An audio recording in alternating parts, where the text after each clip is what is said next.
Buenos dias, damas y caballeros.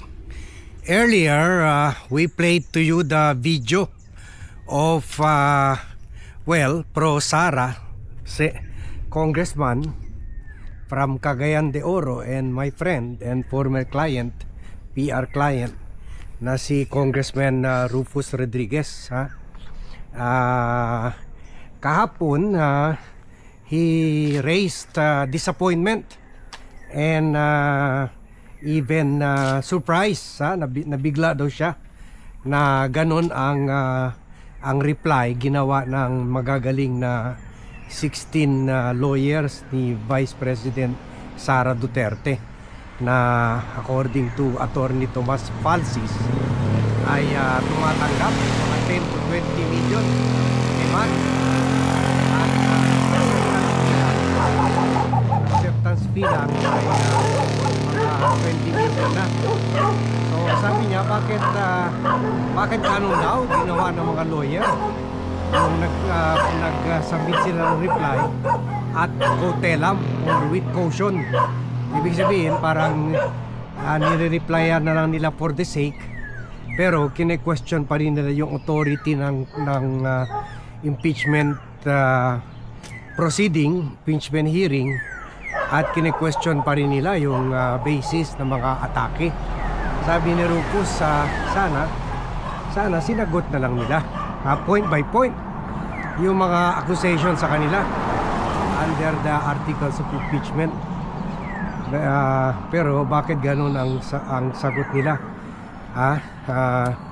Answering with caution or not answering at all. Not answering at all. So kaya sabi niya, kung ganyan, pati siya, he agrees na there is really grounds, justifiable grounds to proceed with the hearing proper, or matuloy na yung hearing kung ganyan naman ang sagot. Tuloy na natin hearing, ganon sabi niya.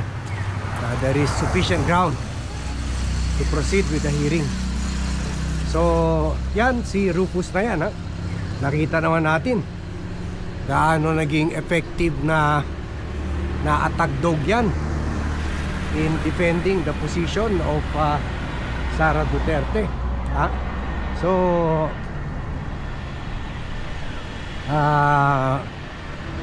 magpa talaga tulad kay Rufus, tayo rin, although we are not completely surprised kasi ganyan rin style ginawa nila doon sa Senado, yung naudlot na trial, nag-reply rin sila at cautelam caution. So ganon, same style. Pero ano bang ibig sabihin nito, kung ganitong aksyon nila? Kumbaga, sabi nga ni Rufus, sayang binigyan kayo ng tsansa para sagutin ang issue, para sabihin hindi totoo yan, pero hindi nyo ginawa yan. So bakit? So sa akin, nakikita ko na, at meron na rin mga lawyers ni raise itong posibilidad na they are really targeting to again bring this up to the Supreme Court. Baka sila next week baka mag-file sila ng petition sa Supreme Court seeking issuance seeking the issuance of a temporary restraining order or TRO to stop the hearing in the Justice Committee led by Congresswoman Jinky Luistro. So yan, yan nakikita natin action kasi magsisimula na yung hearing sa March 25, kahit nakalises yung Kongreso. So that again can be another ground for for Supreme Court action, ha? Yung whether legal ba gumawa ng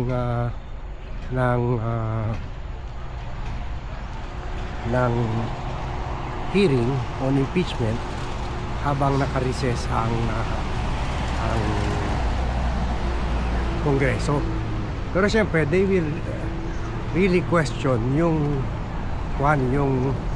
legality nitong impeachment hearing sa Supreme Court. So all, kaya hindi na nila siguro sinagot tulad ng ginawa nila sa last year. Ganon rin, hindi na nila sinagot point by point, pero nag-reply at hotelam din sila. Pero yun, umakyat sila sa Supreme Court. So Supreme Court pa rin talaga ang endgame nila. Kaya this explains why parang wala pa rin sila, hindi pa rin nila binibigyan ng recognition or respeto sa proceedings dito sa House of Representatives, sa Justice Committee.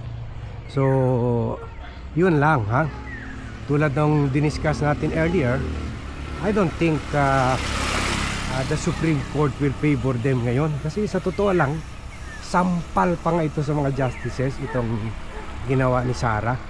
So okay lang yun noon, sa nag-reply sila out cotellam sa Senado. Kaya sabi ni Supreme Court, dapat doon pa lang sa Kongreso, bago nyo in-endorse by 250 votes ng mga kongresista, bago nyo in-endorse, sana binigyan nyo muna siya ng chance through a hearing.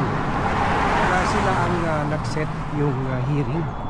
Sila ang nag-set yung hearing requirement na, di ba, kahit meron ng 200 votes ngayon si Sandro Marcos, pero they still want balik tayo, parang naingayan sa akin yung dalawang naglalakad. Kung andito yan sa loob naglalakad during a weekday, ibig sabihin mga owners yan ng mga subdivision dito, resident yan. Kaya kuha na lang, layuan na lang natin, parang tingin na tingin sa akin yung dalawa kanina. So yan,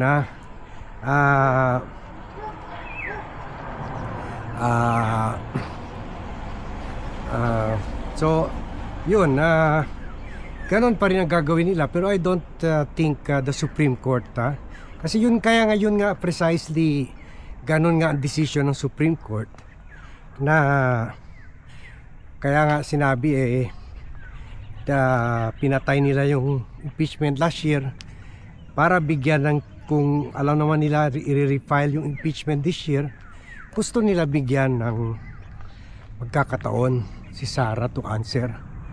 At ito na nga yung pagkakataon. Pero hindi naman sinagot ni Sara. Nag-reply lang at cotellam, with caution. So kumbaga, for the sake lang nag-reply, para lang masabi one day, nag-reply naman kami. Pero warang i-reply with in protest, ganon, or with question on the legality of the proceeding, ganon. So parang no reply rin yun, tulad ng sinabi ni Congresswoman Jinky Luistro. So sampal nga ito sa Supreme Court, kasi yun, parang ngayon ma-realize sana nila at i-share nyo itong vlog, i-like nyo itong vlog para mapunta ito sa inbox ng mga Supreme Court justices. Ngayon ma-realize nila parang nilalaro lang sila ni Sara, binababoy lang ni Sara yung impeachment process. Kumbaga yun, nagreklamo last year, hindi siya pinagbigyan yung side niya. Ngayon tuloy-tuloy na yung trial para pagkakataon sumagot siya, iklaro niya, sagutin niya point by point yung accusation. Hindi naman niya ginawa. So kaya kung aakyat pa siya ulit sa Supreme Court, baka hindi na aksyonan ng Supreme Court at para matuloy-tuloy na yung trial. Di ba, earlier nga, yan nga siguro kinatatakutan ng mga, kasi magbe-break yung Supreme Court, magbe-break next week yung House of Representatives. They will go on their break. Earlier sinabi nila pagbalik na nila sa May magsimula yung impeachment hearing. Pero siguro natatakot sila na magkakaroon ng sapat na oras si Sara Duterte para umakyat sa Supreme Court. At good morning. Umakyat sa Supreme Court at gumawa ng yung dumaan yun, resident dito. Kaya nasa loob siya during weekday. Kasi weekend lang pinapapasok dito yung mga bikers and joggers dito sa loob. So yun, may-ari yun ng resort, resto, real estate at bike trail. May-ari yun ng bike trail. Pero mabait. Okay. Yun. Kaya talaga, baka walang chance si Sara this time. Pero sinisigurado na lang ng Justice Committee na sige, ituloy natin yung hearing. Kasi baka pipigilan tayo ng Supreme Court. So maganda yun na imbes sa May, sa 25 na magsimula yung hearing. Siguro alam rin nila na posible talaga before sa hearing aakyat dito sa Supreme Court at baka makakuha ito ng TRO, temporary restraining order, stopping the House from proceeding with the impeachment hearing proper. Kaya kuha na tayo, simulan na natin next week na sa 25 yun. So tingnan natin.